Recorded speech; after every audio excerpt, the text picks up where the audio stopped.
Hello everyone, this is William Armstrong. I just woke up at 5 a.m. Eastern Time. I'm going to actually do a little bit of a retrospect to a Dell Inspiron Mini. I have a Dell Inspiron Mini 1010 that is 10-inch screen, and it's an interesting little netbook that, ooh, butterfingers.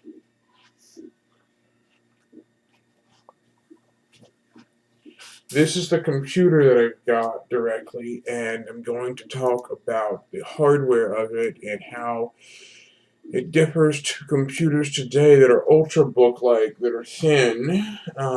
Dell has launched a series of different models ranging from main model to value model, a little bit of both, and we'll compare. Okay, the Dell Inspiron Mini series is a line of sub-notebook netbook computers designed by Dell. The series was introduced in September 2008 amidst the growing popularity of low-cost netbook computers introduced by competitors. The Dell Insprion Mini series models include the Dell Insprion Mini 12, which is 1210 2008, which was that. Dell also introduced the Dell Insprion Mini 10 1010, which also had the 1012 and 1018 in from 2009 to 20 or 2008 to 2010. Dell relaunched a Dell Insprion Mini 10N in 2009. Dell also launched the Mini 10V 1011 2008 and launched the Dell Mini 910 in 2008. The Dell Mini 910 series. The Dell Inspiron Mini 12, 10, 10, 10, 10, 11, and 910, also otherwise known as the 10V. Those are all the first models that was produced by Dell, designed by them, and released by them in 2008, respectively, 2008. I was in high school when those computers came out back then. In 2009, they also released the Dell Mini 1012 and 10N. Those two models, the 10-inch models back then, and then by 2010, Dell later reached the end of production on the Dell Inspiron Mini with the 1018 launching in 2010. I'll read the specs of them. The Dell Inspiron Mini 9, also called the Inspiron 910, was announced on September 4th, 2008, as a netbook set to contend with other low-cost ultra-portables such as the Asus EEPC and Acer Inspire 1. The Mini 9 was also sold as the Dell Vostro A90 by the Dell Small Business Unit. The Mini 9 began shipping on September 16, 2008, fall 2008, starting at US $329. It is built by Compal Electronics, which also makes the MSI Wind Netbook and HP Mini Note 2133 series. It is Dell's first notebook. It was retired on May 29, 2009. Features: SSD Ubuntu Netbook Remix. Dell initially shipped versions of the Mini 9 with only partially usable storage after models were built using a software image that just fit the basic 4GB SSD. Yes, you heard that right. Dell basically had a 4GB SSD, and the SSD Ubuntu Netbook Remix was basically built. It was basically designed to have a software image that just fitted the 4GB SSD internal storage. Standard operating system upgrades later fixed the issue. SSD. The Mini 9 uses a very special SSD drive. It is a 50nm solid-state module MO300A with mini PCIe interface. This is what it's talking about. This little chip right here. It uses an IDE PATA signal, parallel ATA signal. So replacing it with a module with SATA signal won't work, although it will fit in the socket. So basically putting in a SATA SSD that looks like similar to this will fit in the socket, but it will not work because the signal is different. Battery capacity. In January, it was suspected that some units were shipping with 24 watt hour capacity batteries labeled as 32 watt hours. Low capacity batteries appeared to be those manufactured in Tokyo. It was later determined that the software used to examine the batteries with incorrect reporting capacity and has since been reported to be fixed with an upgrade of the BIOS. Its specs of the Dell Mini 9 series is an Intel Atom N270, 512 megs of RAM or 1 gigabyte or 2 gigabytes shared dual channel DDR2 SD-RAM at 503 megahertz. The chipset is Intel US 15 watt Express. The graphics is Intel GMA integrated GMA 950. The LCD display is an 8.9-inch LED backlit widescreen with 1024 by 600 resolution. The storage is an 8 or 16 gigabyte SSD with Windows XP Home Edition Service Pack 332-bit or 32 gigabyte Ubuntu Linux version 804.1 SSD. None. Optical drive is none. External USB 8X tray load dual layer DVD-RW. The battery is a 4-cell 32 watt hour lithium ion battery. The megapixels in this webcam is 0.3 megapixels. The Wi-Fi card is Dell Wireless 1395 802.11g mini card. The Bluetooth is a Dell Wireless Bluetooth internal 350 2.0.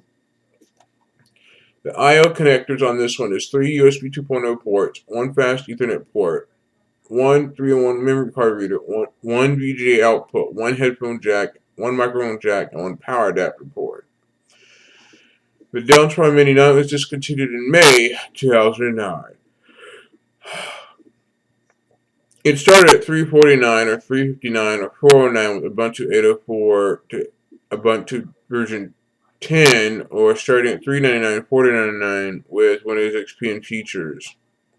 It used a Windows XP Home UL CPC Service Pack 3, and some models could be shipped with Dell Ubuntu Netbook Remix with and without Mobilin. Now here's some later models. Here's the Dell Insprion Mini 10 series. The Dell Insprion Mini 1010. The Mini 1010 is a netbook with a 10.1-inch screen that was designed to fill the gap between the Mini 9 and Mini 12. It began shipping on February 26, 2009 with a base price of US $399, so it shipped in winter 2009. It has the Intel Atom Z520 and Z530 processor configurations. The default Mini 10 model has a 16 by 9-inch widescreen display with a 1024 by 600, originally 1024 by 576, or 1366 by 768, described as 720p HD resolution and HDMI port. It uses a Pulsovo chipset. It can be customized with GPS or integrated TV tuner on some configurations. The service menu displays 2 full-height Mini PCIe internal slots and 1/2 height. It is unclear why the connectors are all in place, but the manual shows 1 full-height TV tuner in place. The device also features a multi-touch pad provided with the driver from Elan Tech and can be used for scrolling, 3-button operation, dragging and resizing and rotating pictures, and system shortcuts such as Start Menu and Explorer on Windows, Browser Back, and for minimizing, maximizing Windows, Windows switching, desktop showing and hiding, and running custom commands. The Dell Insprion Mini 10V 1011 series. To fill the gap left when the Mini 9 was discontinued, Dell introduced a value version, the Insprion Mini 10V, which ships the standard VGA connector. Note that the Dell Minis, and Dell has had a habit of shipping the VGA connector on some laptops that they manufactured, but when I took apart the Dell Mini 9 in one of my previous videos I made a video on, it had the VGA connector, but the VGA connector screw holes were directly hidden behind the plastic on the Dell Mini 9. 1024 by resolution display, 1024 by 576 on early models, and the same Atom N270 processor that the Mini 9 used. An optional upgrade to the N280 was briefly later available. In fact, the 10V has had nearly the exact same hardware as the Mini 9, and such as is also able to run Linux. The Mini 10V has since been discontinued. But Dell Mini 10V is one of, if not the most popular, compatible netbook and or laptop to be Hackintoshed. I'm reading a Wikipedia article. There's another variant that's also part of the 10V 1011 series that Dell produced. It's called Dell Insprion Mini 10V Nickelodeon Slime Edition. The Dell Insprion Mini 10 Nickelodeon Slime Edition was created from a partnership between Dell and Nickelodeon. Did you know that Dell and Nickelodeon partnered to create a netbook for kids? The laptop had a white lid with a slime designer, and Windows XP had a custom slime theme GUI made using Stardock's colors. It included parental controls using McAfee's RIP, rest in peace, John McAfee, family safety. System folders were blocked as well. The desktop featured gadgets linking to Nickelodeon's website and another that linked to Yville. Dell has produced a Nickelodeon Slime Edition mainly for kids. This was a kids netbook. It had parental controls using McAfee's family safety, and the system folders were automatically banned as well on the computer at the time. It had shortcuts to Nickelodeon's website and another shortcut that linked to Yville. Dell Insprion Mini 10N. Dell Mini released a 10N based on the Mini 10. The 10N is its spin-off related to its brother or its sister, the Mini 10. The only difference between the 10 and the 1012 and for the 1012 variant and the 10N is the installed OS has been changed to Ubuntu Mobile and Remix Developer Edition, bringing Canonical's Ubuntu and Intel's mobile and graphical environment and Atom optimizations.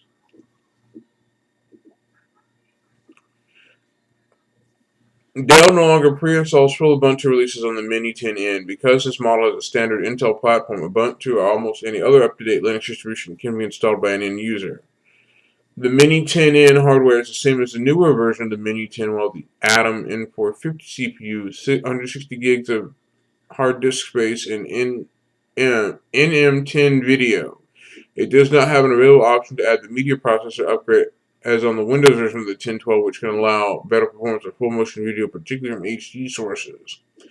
Dell Mini actually had a media processor upgrade in order to process HD video and full motion video directly. Here's another variant.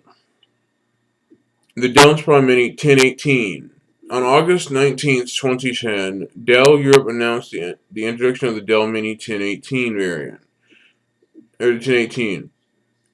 This new Dell Mini features the Intel Atom N455 CPU, which supports DDR3 memory. Design has also been tweaked, and stated specs include 7+ hours of battery life on the 6-cell battery, unconfirmed. As of January 2011, the model has been made available in Asia. The Asian release of the 1018 features 1 GB of DDR3 RAM and is to ship with Windows 7 Starter as well as Office 2010 Starter. However, the N455 is actually 64-bit and hyper-threading capable, and thus is actually capable of running 64-bit variants of Windows 7. This article right here at the Dell Insprion Mini 1018 needs a citation, but I'm going to add in my own custom citation. The Intel Atom N455 series is actually 64-bit and hyper-threading capable, so it's easy to run 64-bit versions of Windows 7 and 64-bit versions of Linux back in like 2011. Well, 32-bit was around first and came 64-bit, but you could still run 64-bit versions of Windows 7 on the N455 processor because it has 64-bit capabilities. Now I'm going to run to the specs of it. The Mini 10 launched in 2009 with an Intel Atom Z520 CPU at 1.3 GHz, and then the Z530 variant is at 1.6 GHz, so it's a clock speed higher than 1.3. Some configurations come with 1 gig of DDR2 SD RAM, so basically it's 1 GB of RAM, the SD RAM version. There is the 2 GB DDR2 SD RAM. But the Mini 10V 1018 is only a gig of DDR3 SD RAM, while the 1012, 1011, and 1010 can have either 1 or 2 gigs of RAM. The chipset is Intel US15W Express for the chipset, and then the system controller hub is written for low power Atom based platforms. Later ones used Intel 945 GSE Express, and the Mini 1012 used the Intel NM 10 Express, while the Mini 10V 1018 didn't. The graphics processor of each is the Intel Integrated Intel GMA 500 graphics series, the Integrated Intel GMA 950, known as the Graphics Media Accelerator, the integrated Intel GMA 3150 graphics is in the 1012, which is the Crystal HD Broadcom Media Accelerator is optional. Then the later version is the 1018 Mini 10V that uses the integrated Intel GMA 3150 graphics, the 1018 brethren of the 1012, 1011, and 1010 series. Intel introduced a graphics thing called the GMA Graphics Media Accelerator. Basically, the Intel GMA supported, well, the GMA 900 supported hardware support for MPEG 2 motion compensation, color space and conversion, and direct draw overlay. You have GMA 900, 950, GMA 3100, GMA 3150. You have Generation 3, Generation 4, GMA 3000, GMA X 3000s. You have GMA X 3500s. You have GMA X 3100s that has OpenGL 2.1 support for GMA X3100 and OpenGL 1.5. You have the integrated GMA 4500, which is found on certain chipsets. On certain Intel motherboard chipsets, you've got the GMA X4500. You also have the X4500 HD for desktop platforms that came out in 2008. Let's see. The GMA X4500 is capable of full 1080p high-def video playback, including Blu-ray disc movies. It supported Blu-ray disc media playback. The further we go up, you're going to hit the end of the GMA line. The Intel GMA 4500 MHD for laptops was launched on July 16, 2008.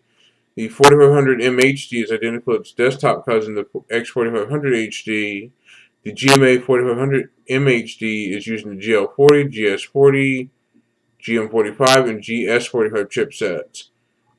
There's also the GMA X4700 MHD that came out in 2008 for laptops. It is the last product of the Intel GMA series. In a way, it belongs to the 4500 MHD series, and it's used in the GM47 chipsets, Montevina. It features 80 shading units, 10 texture mapping units, and 1 ROPs, or ROPs. Compared to the 4500 MHD, the frequency is increased to 640 megahertz. The later graphics units that Dell produced, Intel developed a new set of low power graphics architecture based on PowerVR architecture.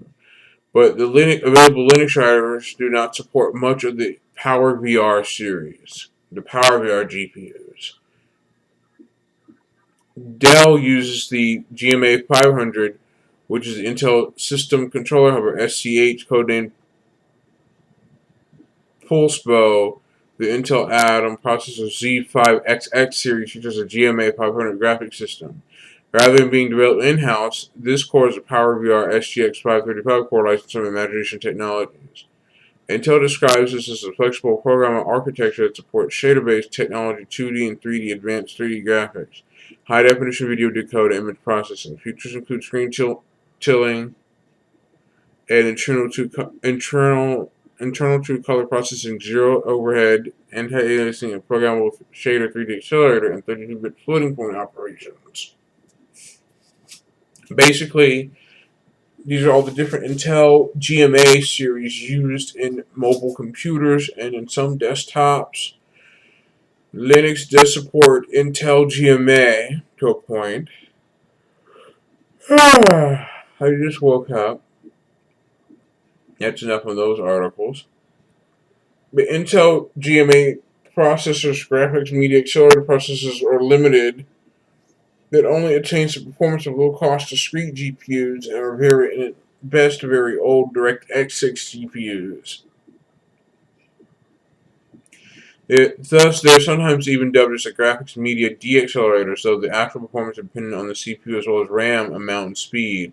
For example, Intel N4 Atom 450 CPU and GMA 3150 will perform comparable to an Ariba T2 PC with a Tulitin Pentium 3. Even worse, the GPU was sometimes even underclocked, hindering the already poor performance even further. Some features of the games and other 3D applications may be unsupported by GMAs, particularly older ones.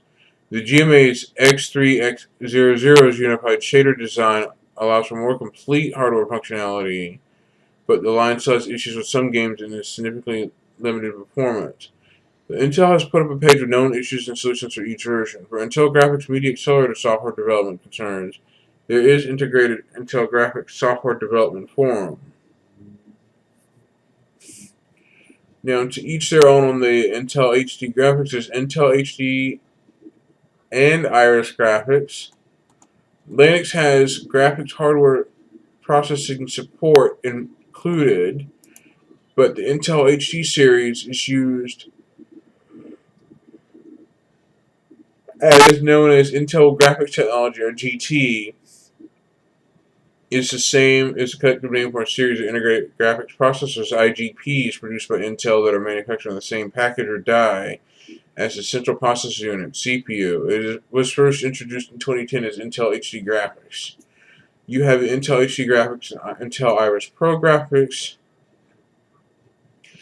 And there's some models with Haswell processors as the high-performance versions of HD Graphics. Intel Iris Pro Graphics was the first in the series to incorporate embedded DRAM. And OpenCL and OpenGL, well, OpenGL is actually 2.1 compatible and above. OpenCL is dependent on some versions of itself. Direct 3D 10.1 has capabilities. Shader Model 4.1 capabilities. OpenGL is 2.1 and above. Vulkan, depending on version in and of itself. Intel GMA was the predecessor of the Intel graphics hardware line.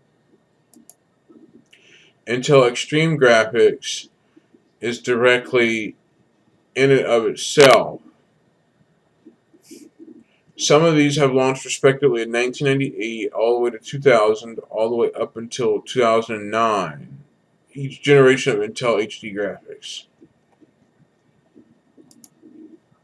My computer uses Intel HD graphics directly. It's the iGPU integrated, so it uses that. The Intel GMA only supports OpenGL version 2.1. OpenCL is not supported. Direct3D is supported. The Intel HD graphics is directly available, but Intel Xe graphics succeeds, known as Gen 12. Gen 11 is its predecessor. Gen 12 is its successor here. You have Intel UHD graphics 730, 750, P750. You've got Intel HD graphics with the 11th gen Intel processors and 11th gen Intel processors G4. Things like that. And I'm going to go back to the netbook article of the Dell Mini.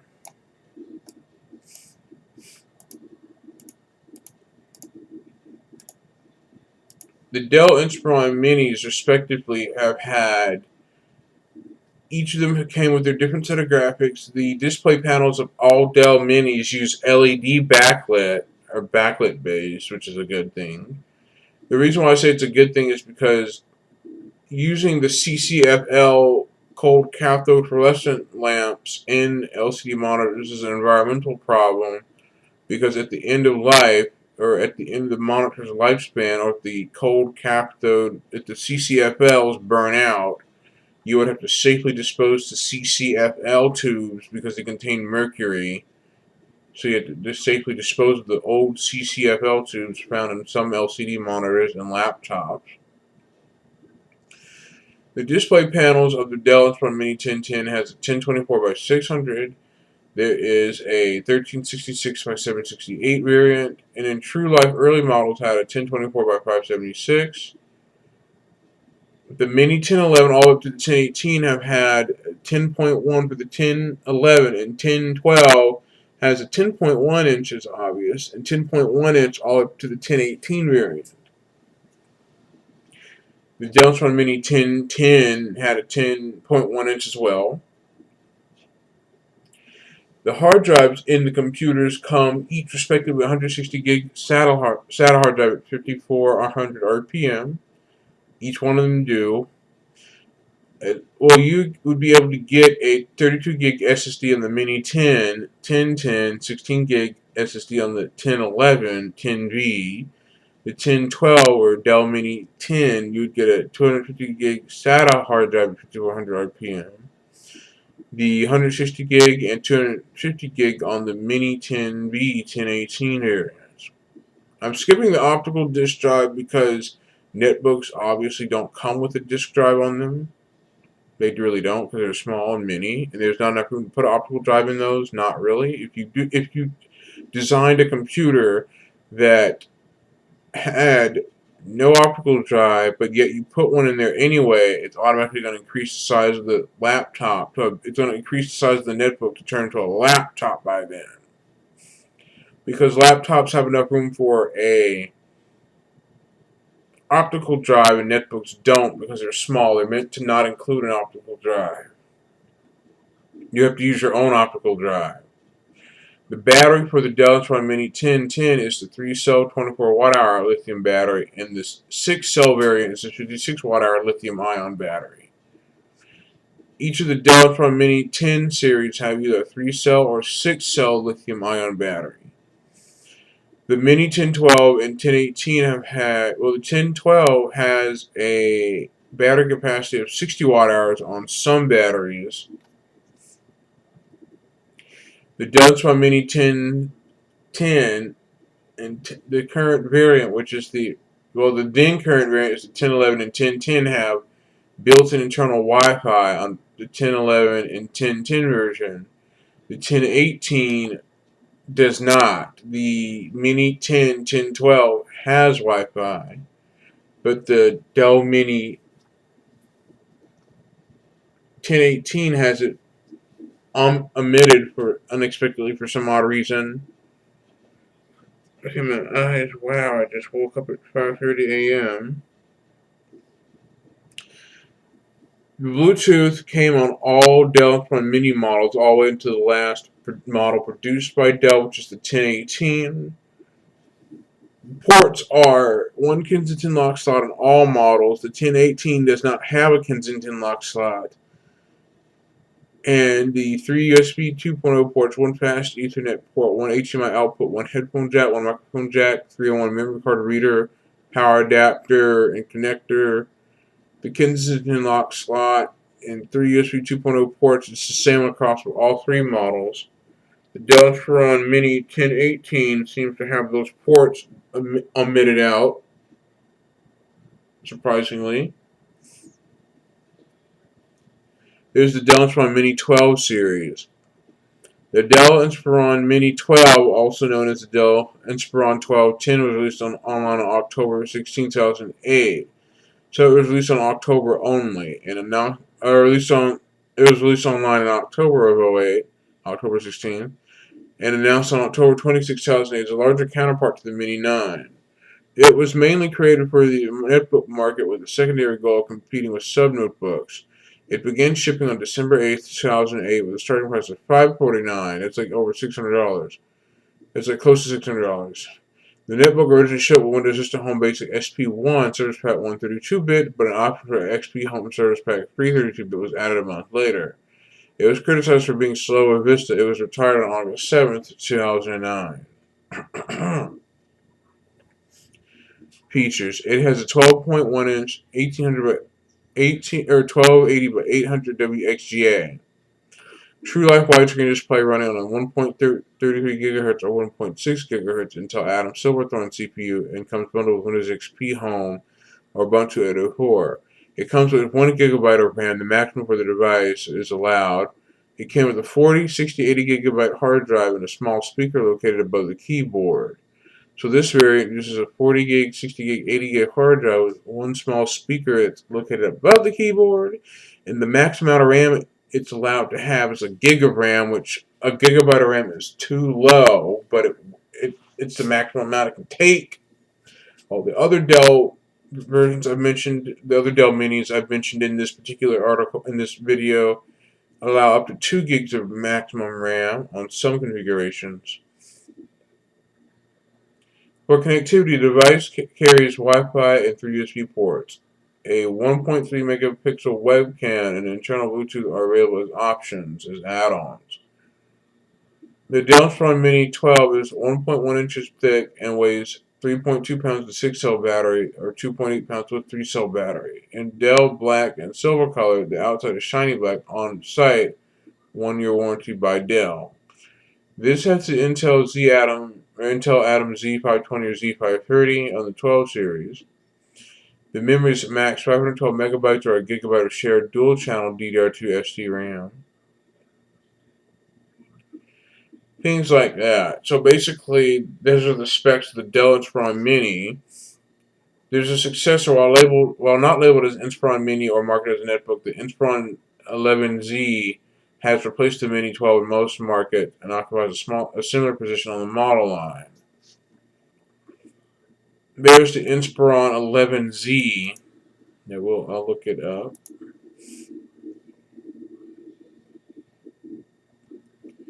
The Insprion 11Z is a little different. Let me see if I can find an image of the 11Z. The 11Z version has Windows Vista and is slightly bigger. Things like that. As you can see, that's the case of ours. Windows Vista was included on the Insprion Mini, or the Insprion 11Z, which is a successor of the Insprion Mini, but it's a lot thinner. Dell has launched the Dell Insprion lineup the Insprion lineup came out in 1997. I was a child when it launched. The Insprion computers are the marketing target for the home purpose general home use computer. The Insprion, formerly stylized as Insprion, is a line of consumer-oriented laptops and desktop computers manufactured and sold by Dell. It is a range of affordable laptop computers, desktop computers, and all-in-one computers. The Insprion range mainly competes against computers such as the Acer's Inspire, Asus Transformer Book Flip, and VivoBook, ZenBook, and HP's Pavilion Stream, and Envy. Lenovo's IdeaPad and Samsung's Sins and Toshiba's Satellite. Samsung Sins is Samsung, the South Korean electronics manufacturer, made a computer called Samsung Sins. Sins, branded as Samsung Electronics Notebook System and stylized as Sins, SENS, is the notebook computer series made by Samsung Electronics. Samsung notebooks are designed similarly to Acer Inspire and Asus Transformer and ZenBook. Dell Insprion HP Pavilion Stream and Envy series, Lenovo IdeaPad and Toshiba Satellites. While they were available in many countries, the Sins notebooks line were for some years now sold in the United States and Canada. However, in mid-October 2008, Samsung announced that it would be relaunching its Sins notebooks on the U.S. market. The Samsung Sins were launched in 2001. There are different variants of it. There's the Samsung E3520 that launched with Windows 7. There's the Samsung Notebook 7 series that launched with Windows 10 on later variants.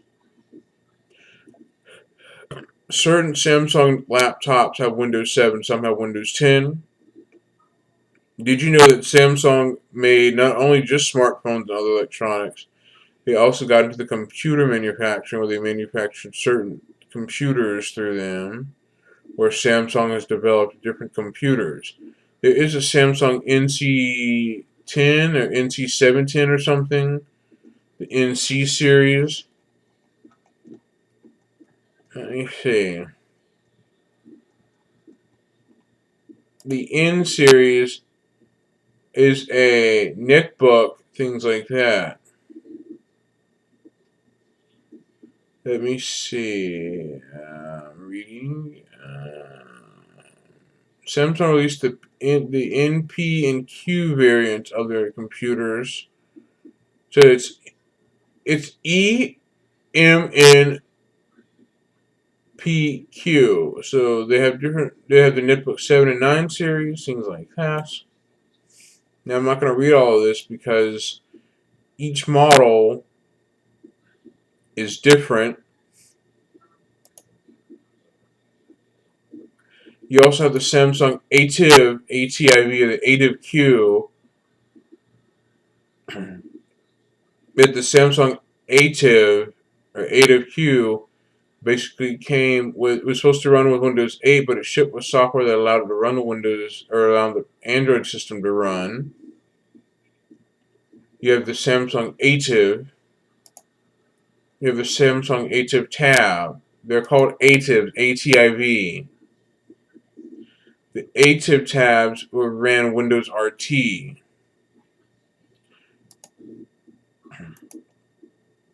have the ATIV Tab 7 that came with Windows 8 from the first ATIV Tab all the way, or Windows RT and the ATIV Tab all up until Windows 8 on the later Tab variants. Windows RT is a deprecated mobile system that is simply since been long discontinued. The Windows RT with Windows 8 gets support until January 2023, the extended support time directly. And you also have the Samsung ATIV Book 9. The ATIV Book 9 is a laptop notebook directly. It came out in January 6, 2020, or January 6, 2011, the original release, and then it launched March 2015, the current release. The lifespan is March 4th, 2011. The Samsung ATIV book is designed to be lightweight and thin and light. Things like that. Feather light.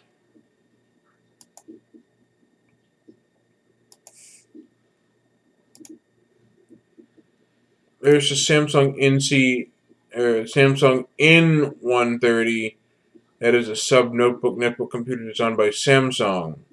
It had 6-cell battery and it had a battery life up to 7.5 hours, a medium 160 gig SATA hard disk, and a release price of $349 USD. Things like that. The Samsung N130 shipped Windows XP Home Edition, Windows Vista Business, or Windows 7 Starter. Linux example given. Ubuntu Mandriva distributions are also supported. Things like that. We're going to go back an article.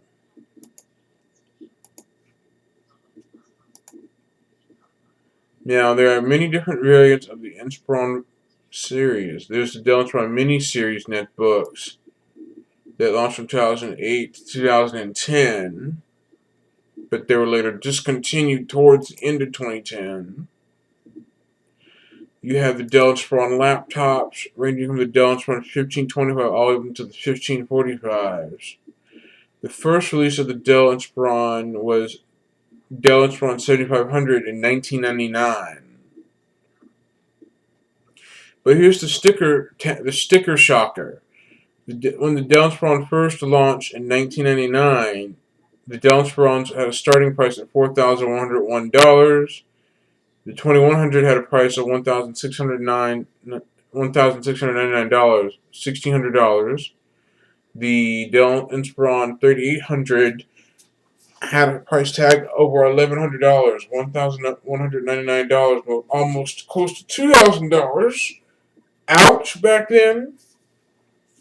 Because back then, in 1999, 2000, if you had over $2,000 or more, you could afford a Dell Inspiron 3800 or lower. If you had a crap ton of money, the Inspiron 4000, released in 2000, its price tag was at $1,400. Most of the Dell Insprons back then were around $1,600. They're around the $1,600 price tag back then. But the price later dropped down below $1,000 to $599 to $799 respectively.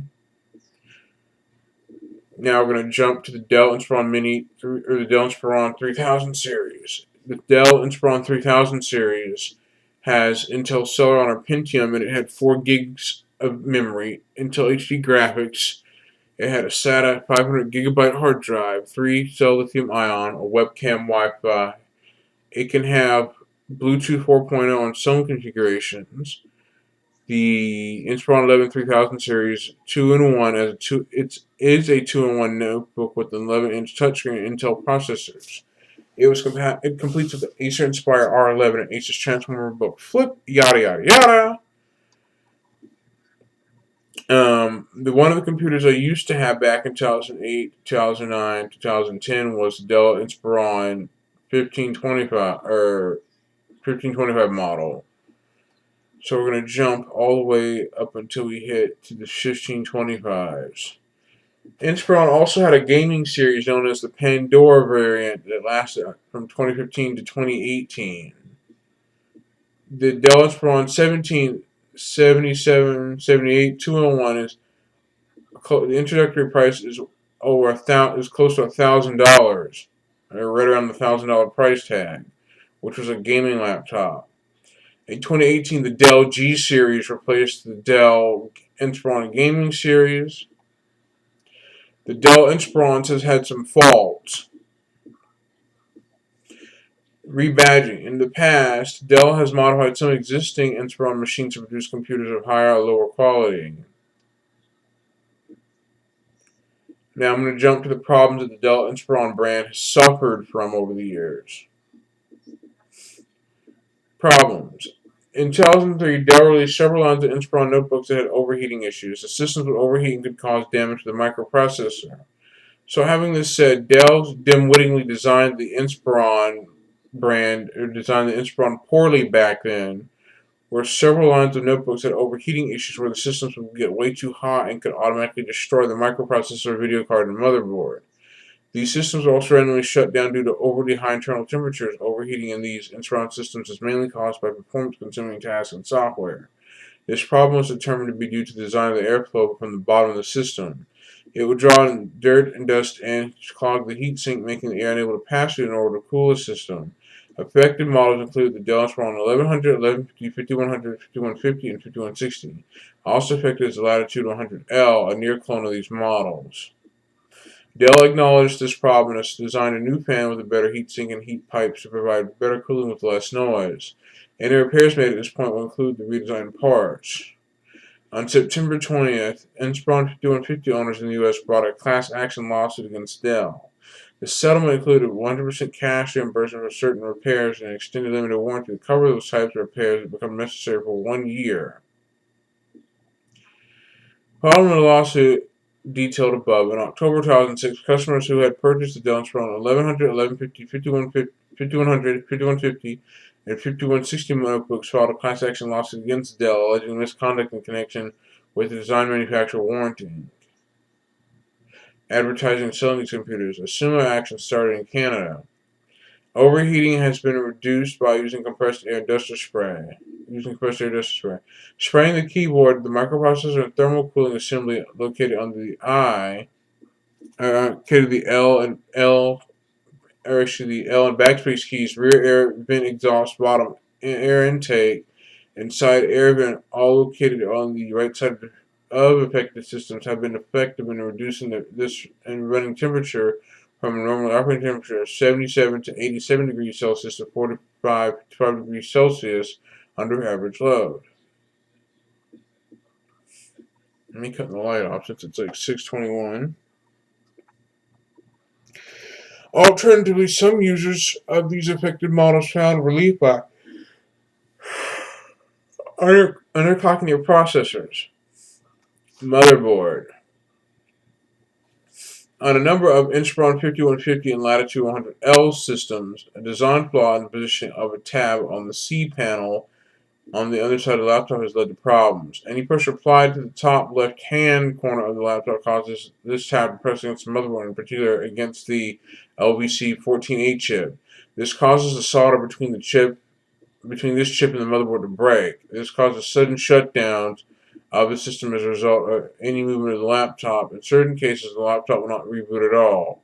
Dell has designed later models of the 5150 to avoid this problem. Some models reveal cases where someone has manually snapped off a tab from the C panel by hand during the manufacturing process. Dell currently covers this fault in the United States under the Lundell settlement, although it does not know whether Dell will fix this fault free of charge outside the USA. In January 2007, a similar lawsuit started in Canada, and Dell and the Netherlands agreed to repair Dutch computers following criticism in consumer programming, CASA, K-A-S-S-A, or CASA, or CASA, however you pronounce it. This also has been a problem with the Inspiron 1150, with the same chip giving problems with the broken solder. Resoldering is not recommended. Reheating the pins can reestablish connection and solve the power off problem at the expense of possibly losing the use of the touchpad mouse. Dell has also suffered from a severe battery recall problem of 2006. Dell posted notices to many of their laptop customers on August 14, 2006, saying that the Sony batteries on the following models could combust or even explode. Yikes!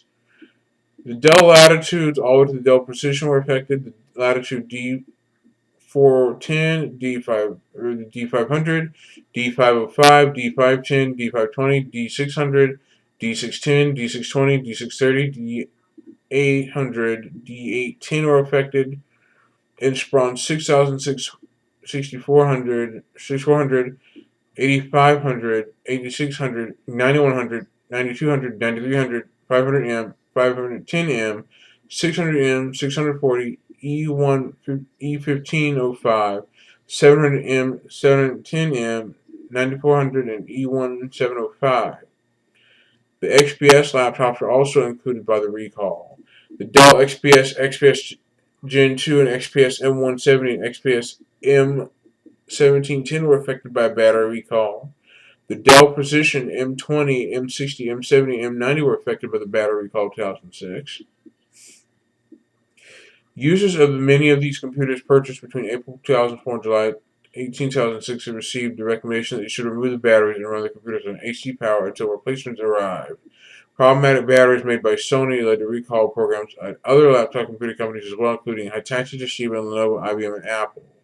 So basically, the computer laptop manufacturers have had recalls on the battery because the battery manufacturer, such as Sony that made lithium-ion batteries, have led to recall programs at other computer companies, including Hitachi, Toshiba, and Lenovo, and Apple, and Hitachi as well. Power supply issues. Most Dell laptop computers have a special external power supply PSU which cannot be replaced by a third-party universal supply. The PSU has what's called uniqueware, a form of DRM called uniqueware add-only memory, known as the type DS2501.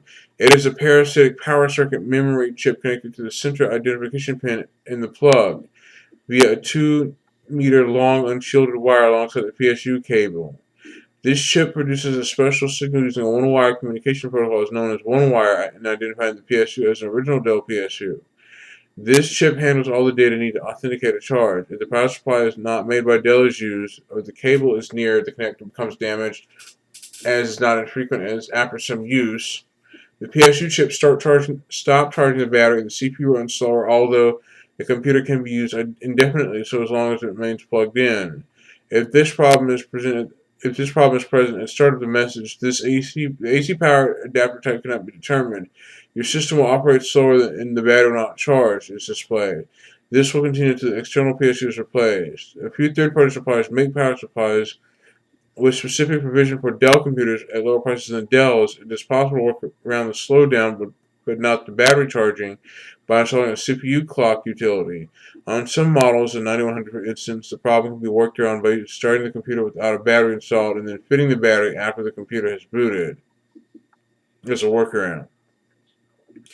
It's very stupid that Dell attempted to add in a had only a memory chip directly on the AC adapter that identified what type of charger it was directly with the identification pin in the plug along an unshielded wire alongside the PSU cable, which that was stupidly what Dell chose to do, which was stupid on their part, which HP never really used charging like parasitic power chips that identified through the computer what type of charger is used.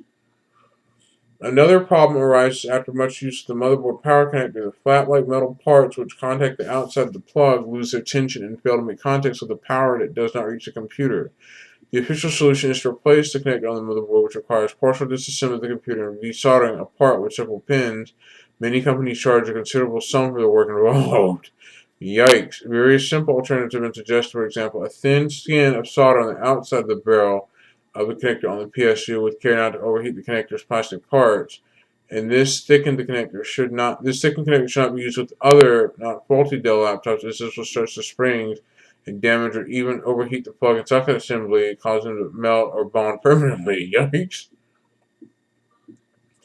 One other problem can happen with the wattage of the rating power supply. There are two Dell power supplies that were used for different Inspiron models which have the same plug assembly and voltage as a 65 watt power supply model PA6 and a 90 watt power supply model PA9. Some models, for example, the Inspiron 1100 ship with the PA9. If a PA6 or equivalent aftermarket power supply is used in these models, then the system might not boot at times. In such cases, it will light the battery light for a few seconds and when the supply is plugged in. This can also happen if the power supply becomes marginal. Marginal supplies can show supplying full voltage even if tested with a voltmeter while the supply is plugged into the computer and an attempt is made to turn on the computer. These problems are discussed in detail and solutions and workarounds are suggested in a discussion on Tom's hardware site and on the laptop junction site. Hibernation sensor problem. A problem exists with the hibernation sensor located in some older laptops. Unlike many laptops that use a mechanical switch to detect when the lid is closed, in these systems the sensor is a magnetic reed switch that is located between the touchpad and front edge of the laptop. There is a magnet that is located in the top lid above the switch, and when the lid is closed, the magnet triggers the reed switch. If the magnet loses strength, then the system will not go into suspend or hibernation if the lid is closed. The magnet string can be checked by running a paperclip along the top edge of the screen. A worse problem happens if the reed switch fails. Sometimes the switches will fail in a closed position with the contacts sticking together. In that case, the system will not switch on. There are several ways to check for this. First, the laptop can be partially disassembled and the mouse assembly can be unplugged from the system board when the system switched on. If the system boots the mouse unplugged, then it's the switch. Another way to check the problem is by running a magnet over reed switch. There should be a faint click when the magnet triggers the switch. This does not require disassembly, but the magnet must be in the correct position and should be strong enough. Some people have modified the circuitry of the laptop by cutting the switch off of the assembly, with the downside of being the system no longer be able to spin if the lid is closed. The Dell Inspirons also suffer from a vertical line LCD problem. Some 17 Inspiron 8600 to all the way to the XPS Gen 2 notebook LCDs have a vertical line manufacturing defect. Symptoms range from individual lines to entire bars of screen with inverted colors. Most problems showed after 2 to 4 years of usage. Dell has been very reluctant to replace these panels after guarantee, although there was a direct link to defective parts from their suppliers. Even warranty customers have had difficulty getting replacements, and replaced screens often develop a defect after a short time. LCD hinge attachment problem. In some Inspiron laptops, an issue exists where a hinge holding the LCD screen may, as a result of the forces resulting from the large screen, rip its plastic standoffs holding it from the chassis. The issue seems to be prevalent on the Inspiron 157559 and 155547 models. Dell has not been uniform of their repair of such issues, with some people not being able to get the repair even under warranty, and others being able to get their repair outside of warranty. So Dell has had a rocky, turbulent start with the Dell Inspiron brand when its inception first came available in 1999, or before 99. So around in 1999, Dell launched the Inspiron laptops, but the Inspiron laptops, they had a rough, turbulent, rocky start. because Dell's misadventures in manufacturing, ranging from the Dell early model of Inspiron all the way up until the Inspiron Gaming Series Pandora variant. They had issues that hit the Dell Inspiron 7000 series. What's rare is for it's a computer's AC adapter charger to hit a hot temperature. I've had a Dell Inspiron 1525 that had a very high temperature on the charging adapter that felt very hot to the touch when the battery is fully charged, and when the battery is removed, the adapter feels quite too hot, almost too hot to the touch. Therefore, I had to get a replacement Dell adapter directly under warranty because I called Dell in 2008, 2009 and told them that my AC adapter is too hot. Well, you can touch it, but it's very hot, and it shouldn't be so hot that you would be able to hold it. You'd be able to hold it in your hand like a hand warmer, but the adapter shouldn't have been very hot to hold. It was a little hot to hold. Adapters do get hot, but not too hot to the point where it automatically can cause an adapter meltdown and causing everything to causing the adapter to catch on fire. Now, the MSI netbooks are actually, let's see, they are, however, still discontinued. Basically, MSI Wind netbooks are computers that ran Novell Linux known as SUSE. Windows XP Home Edition was on the Windows XP version Advent 4211, and Medion Akoya Mini used Windows XP Home Edition. The Bluetooth is included on the Windows XP version Advent 4211. The Linux version has no Bluetooth support. The Medion Akoya Mini has wireless LAN in them, except the Windows 7 version doesn't. The Bluetooth is included on the Windows XP version Advent 4211 and the Windows 7 version, but the Medion Akoya Mini does not have any Bluetooth whatsoever. Some regions include a free USB module. The Linux version of the Medion, or not the Medion, of the MSI Wind netbook have OpenSUSE, but the Linux version has no Bluetooth support put in it. The chipset used in the MSI Wind is the Intel 945 GSE. The hard drive is a Western Digital Scorpio drive. The battery is a 3-cell 2200 milliamp hour, 2.5 hours, or 6-cell 5200 milliamp hour, 5.5 hours, in some areas 4400 milliamp hours. There's 2 USB 1.0 ports, 1 USB 2.0 ports. It had Ethernet. It had a 3.5 millimeter headphone jack, a card reader. The resolution was 260 by 1080, things like that. The touchpad was some initial batches had a touchpad with gestures. Later batches have had a Syntelic touchpad, which was with less widespread driver support. Some of these netbooks were actually specifications to meet. Ooh.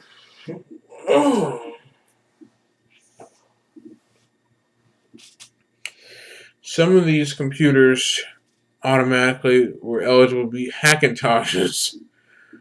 The MSI Wind is one of the most popular computers to be Hackintosh because of its ideally large keyboard and simple design and wide availability of options. The MSI Wind, specifically the U100, can be installed with Mac OS X Snow Leopard 10.6.68 with the modified bootloader and kernel. Installing Chrome OS and turning it into a Chromebook is also a common customization. I'm reading all this off of Wikipedia. The MSI Wind Netbook U90X has a hard drive in it. It has a wireless LAN next to the hard drive, an audio connector, VGA connector.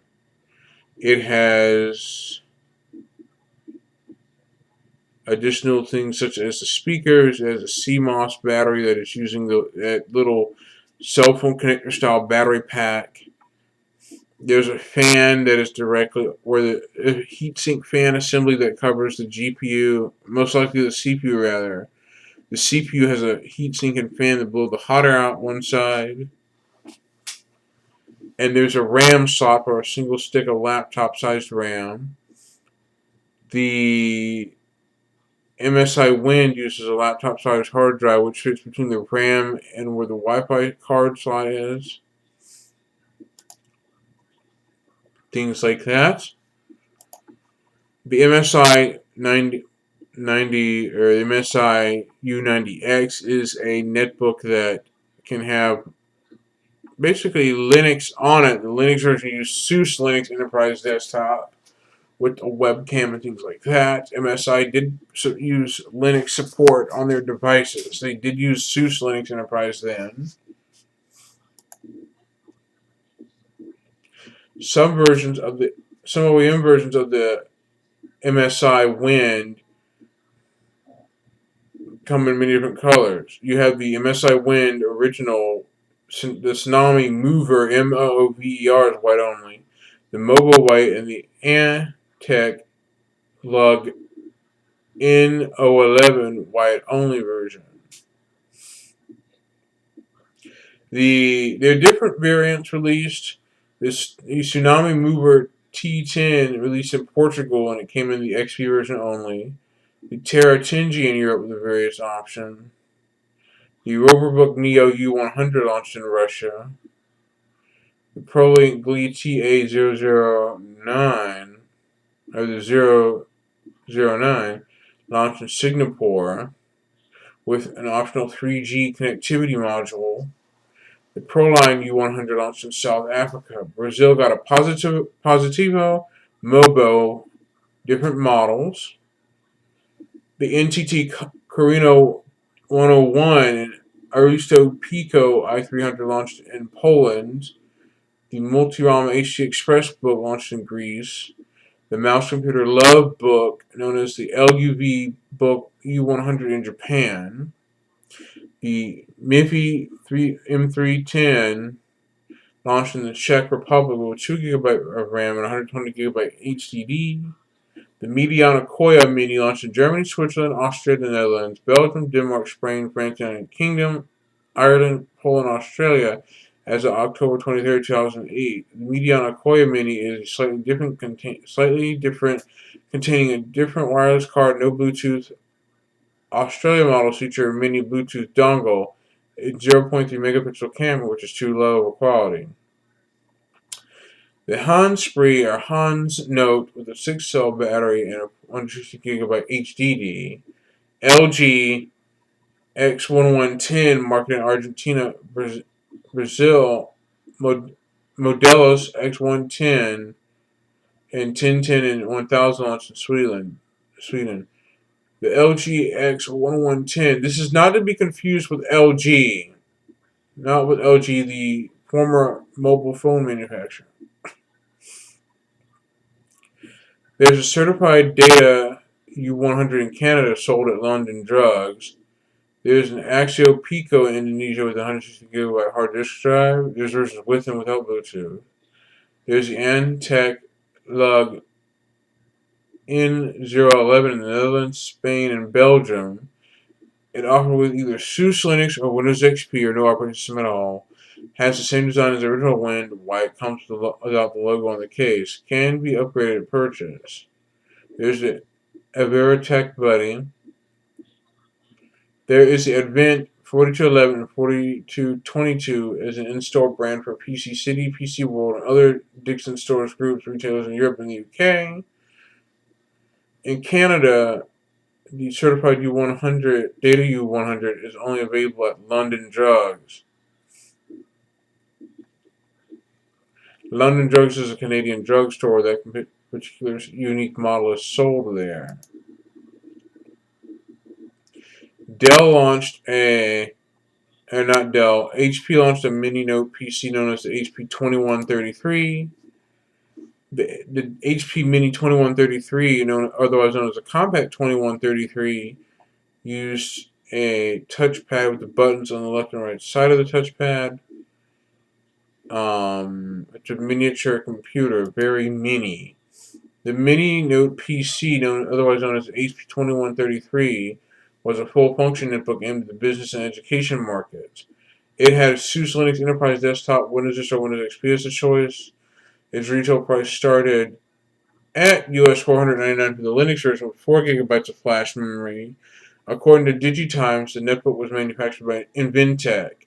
However, according to APC magazine, it was built by Compal Electronics, who also make the MSI Wind and the Dell Insprion Mini 9.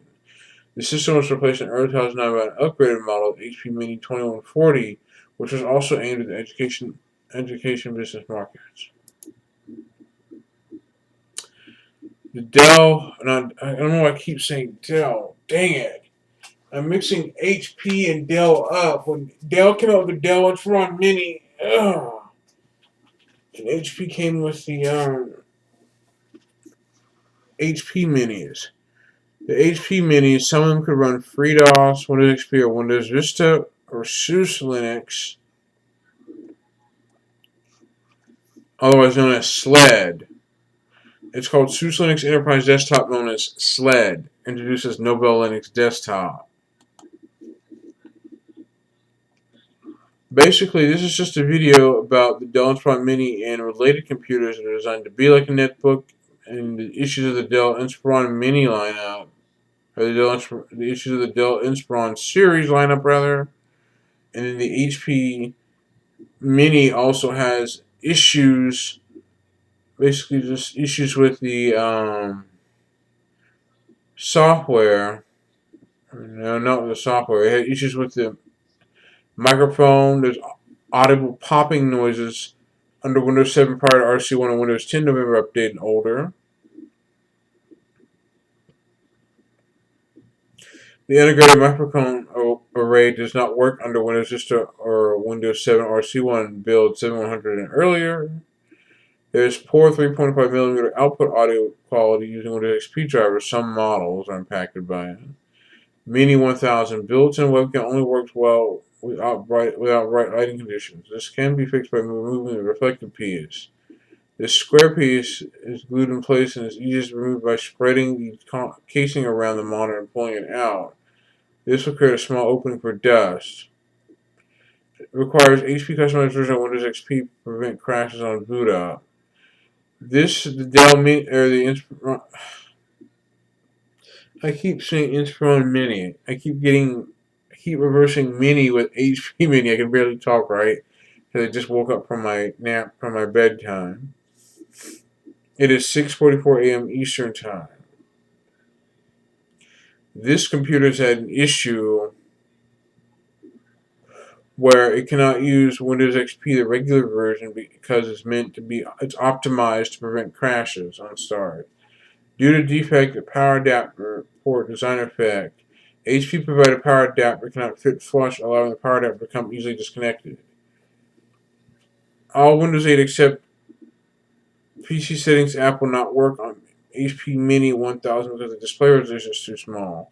This can be fixed by enabling display 1 underscore downscaling level on regedit.exe and restart the computer. The reception. Initial reviews have been positive. I'm not going to read that part about the review section of it. The HP. Sorry. The HP Mini 110 is a line of low-end netbooks computers and manufactured and sold by HP. With the Mini 10, laptops have had eight different cases similar to the compact palm tops models in early versions of a regular affordable netbook last releases.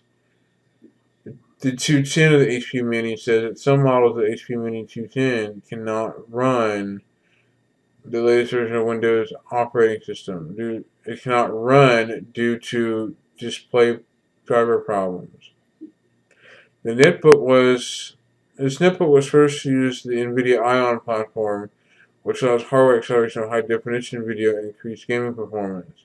It went on sale on HP's online store September 14, 2009 for $399.99. I apologize if that was a very lengthy read on the Dell Insprion and the HP Mini. It's a very lengthy read. I'm going to TLDR all this to save time. The way it is that the HP Minis use Windows XP or Windows Vista Windows 7, while Dell did put Windows 7 on some of their Dell Inspiron Minis as well.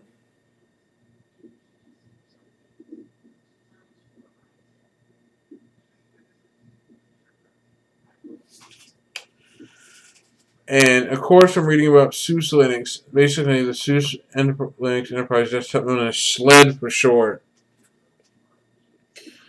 is an operating system that is enterprise based, but it is open source. OpenSUSE is the spin-off of regular SUSE. You basically can have free downloads to the SUSE Enterprise Linux Desktop, known as SLED for short.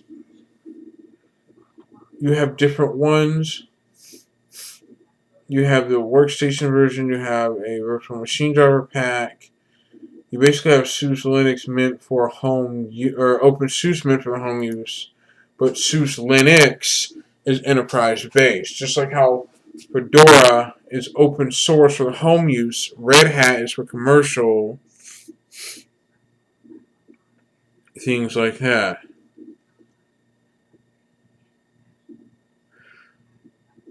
Now, let's see.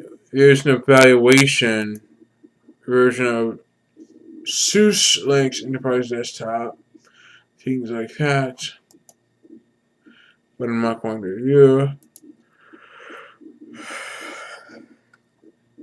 I'm not going to do that SUSE Linux thing because it's not really meant for home use. It's meant for like enterprise corporate type use. Now, also, I'm going to read about how Linux ties into the open source graphics device driver, or GDD for short, or yeah, things like that. Basically, the free open source graphics device driver is a software stack which controls computer graphics. So basically, it's a software stack that does manage the machine, but I'm not going to let that stop here. Okay, the screen is too bright. I'm using a Dell monitor that's wide and has backlight settings on. I can manually adjust or auto adjust. Like, ow, it's too bright. Gotta turn it down a bit.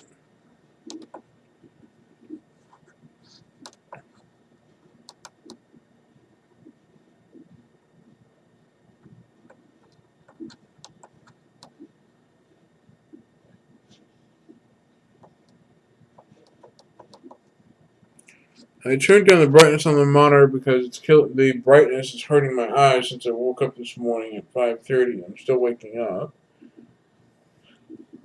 Basically, the free open source graphics drivers are used better than the proprietary drivers.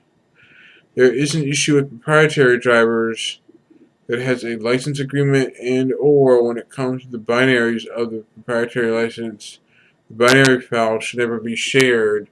Or actually, the non-open source proprietary binary files shouldn't be shared on third-party torrenting sites. Should never be shared. I repeat, should never be shared. There's a lot to read, but I'm not going to read all of it. And I will say, this is William Armstrong signing out. Take care, and I'll see you next time. Bye-bye.